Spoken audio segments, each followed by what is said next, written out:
কোনো নির্দেশিকা কিছু নেই। ব্যাপার হচ্ছে যে আমরা প্রতিদিন যোগদান করাচ্ছি। ভালো করে শুনে রাখো ভাই কথাগুলো। প্রতিদিন আমরা মুর্শিদাবাদে যোগদান করাচ্ছি। আমি গতকালও যোগদান করেছি কাঁদিতে, আগামীকাল করাবো গোলাবাজার এই পার্টি অফিসে, 29 তারিখ করাবো পার্টি অফিসে। যোগদান পর্বটা আমাদের দলকে বাড়ানোর পর্ব একটা। কিভাবে যোগদান করাই আমরা, কোনো ব্লক তারা ঠিক করে সেই এলাকায় কারা যোগদান করতে চাইছে তাদের সঙ্গে কথা বলা।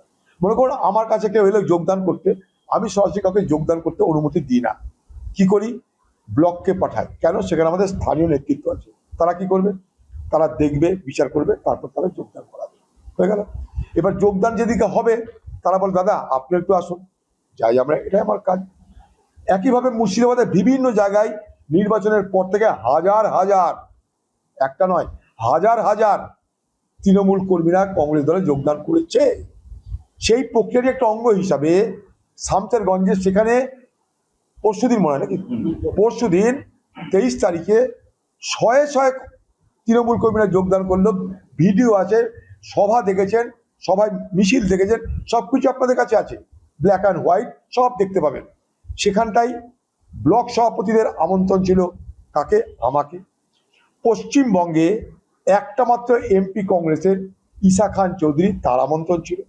পশ্চিমবঙ্গের দুটো মাত্র কংগ্রেসের এমএলএ, তার মধ্যে একজন মহাতাব শেখের, তার উপস্থিতি ছিল, তার আমন্ত্রণ ছিল। পশ্চিমবঙ্গের দুটো সিডাব্লিউসি মিটিং, দুটো সিডাব্লিউসি মেম্বার, তার মধ্যে একজন আমার উপস্থিতি ছিল। এই জেলায় রাজনীতি করি, এই জেলায় বড় হয়েছি, বেশিটা আর কি। রাজ্যেও রাজনীতি করেছি, আমি দুবারের প্রেসিডেন্ট ছিলাম। আমি সিডাব্লিউসির একজন সদস্য। আইন কানুন নিয়ম আমি কারোর থেকে কম জানি না।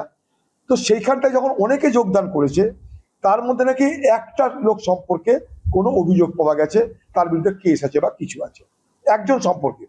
তাই এআইসিসির কাছে যখন এই অভিযোগটা যায়, এআইসিসি মানে কি এখানকার যে দায়িত্বে আছে আর কি, একটা প্রকাশ যোশী বলে একটা ভদ্রলোক, তার কাছে যখন এই খবরটা যায়, সে তখন আলোচনা করে বা কোনো কারণে সে বলেছে এইটা 4 দিনের জন্য এটাকে স্থগিত রাখুন, ক্যান্সেল করা নয়, ইন অ্যাবিয়ার মানে আটকে রাখা। সেইখানে যখন সভা হয়েছিল তখন সব মিডিয়া ছিল, প্রিন্ট মিডিয়া ছিল, ইলেকট্রনিক মিডিয়া ছিল, সবাই ছিল। তাদের মধ্যে একজন যখন আমাকে জিজ্ঞেস করে দাদা আপনি যোগদান করালেন, কারোর বিরুদ্ধে অভিযোগও থাকতে পারে, আমি তখন বললাম, কি বললাম, যে কারোর বিরুদ্ধে অভিযোগ যদি থাকে থাকতে পারে, তারা যদি সৎ পথে চলতে চায়, শুদ্ধ হতে চায়, কংগ্রেস তাকে সুযোগ দেবে। এক।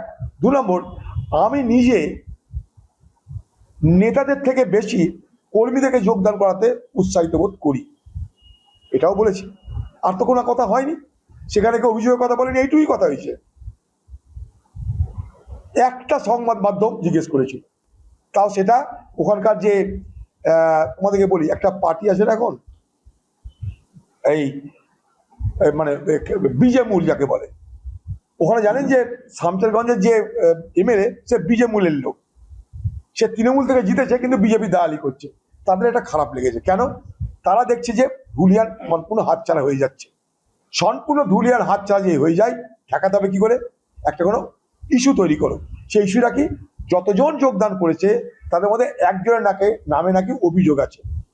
আমি পরে জিজ্ঞেস করলাম, ওখানে এনআইএ তদন্ত হয়েছে, কাউকে ডাকা হয়নি, কারোর নাম নাই। সিআইডি তদন্ত হয়েছে, কারোর নাম নাই। আগামী দিনে যদি আবার তদন্ত হয়, সে তদন্তে যদি কেউ অপরাধী হয়, সে জেল খাটবে, সে সাজা খাটবে। আমি তো কারোর অপরাধ গ্রহণ করিনি। আমরা বলছি পার্টিতে আসতে পারো, এই পার্টিতে এসে কিন্তু নখরাবাজি চলবে না, পার্টিতে সিধা হয়ে চলতে হবে, পার্টিতে ভদ্র হয়ে চলতে হবে, নিয়ম মেনে চলতে হবে। তাদের অতীত কি আমাদের দেখার দরকার নাই। যদি দেখা যায় সে অতীতের জন্য তারা কোনো বড় অপরাধ করেছে, তাদেরকে সেটা মোকাবিলা করতে হবে। আর আমরা কি করবো এখান থেকে গিয়ে, আমি ঈশা খান মাহাতো ব্লক সভাপতি শুধু নয়, ওখানকার যে এমএলএ ক্যান্ডিডেট ছিল আমাদের, তারা সবাই মিলে এটা চেয়েছে, তাই এটা হয়েছে। এটা নিয়ে আমার মনে হয়েছে যেন একটা অযথা জল ঘোলা করা হচ্ছে এবং সেই সুবাদে বিজেমূলদের মদত করা হয়েছে। অভিযোগ যদি থাকে কোনো ব্যক্তির বিরুদ্ধে, পুলিশ তদন্ত করবে, ইডি সিবিআই তদন্ত করবে।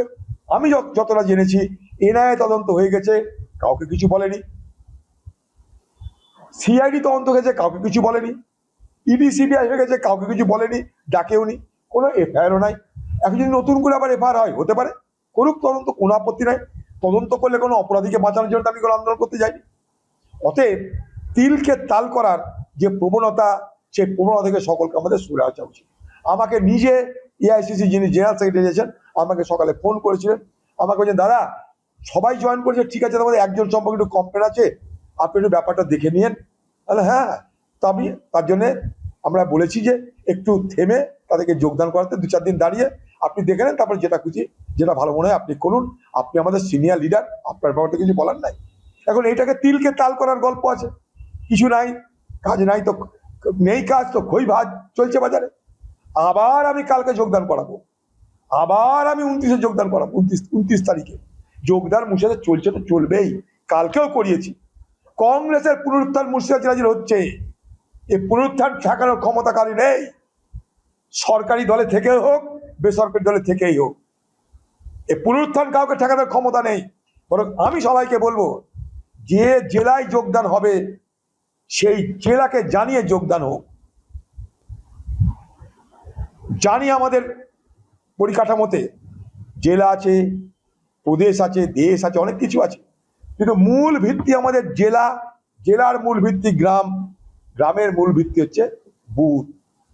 আমরা কিন্তু সেই ব্লকের, জেলারও না ব্লক, জেলার পরে মহকুমা, তারপরে ব্লক, সেই ব্লকের সমস্ত নেতৃত্বের আহ্বানে আমি গেছি, একজন সিনিয়র মেম্বার, ঈশা খান গেছে পশ্চিমবঙ্গের একটা কংগ্রেসের এমপি, মাহতাব শেখ গেছে পশ্চিমবঙ্গ কংগ্রেসের 2 এমএলএ, একজন এমএলএ। পরিষ্কার হলো, আর কোনো গল্প নাই। যোগদান চলছে, যোগদান চলবে, যোগদান আগামী দিনেও চলবে, চলছিল, চলছে, চলবে। তৃণমূল পার্টিকে মুর্শিদাবাদ জেলা থেকে কংগ্রেস সাদরে উৎখাত করে কংগ্রেসকে শক্তিশালী করবে, কংগ্রেসকে শক্তিশালী করবার প্রচেষ্টা নিয়ে আমরা লড়ছি। কংগ্রেসকে দুর্বল করার ক্ষমতা কারো নেই, কারো নেই, কারো নেই।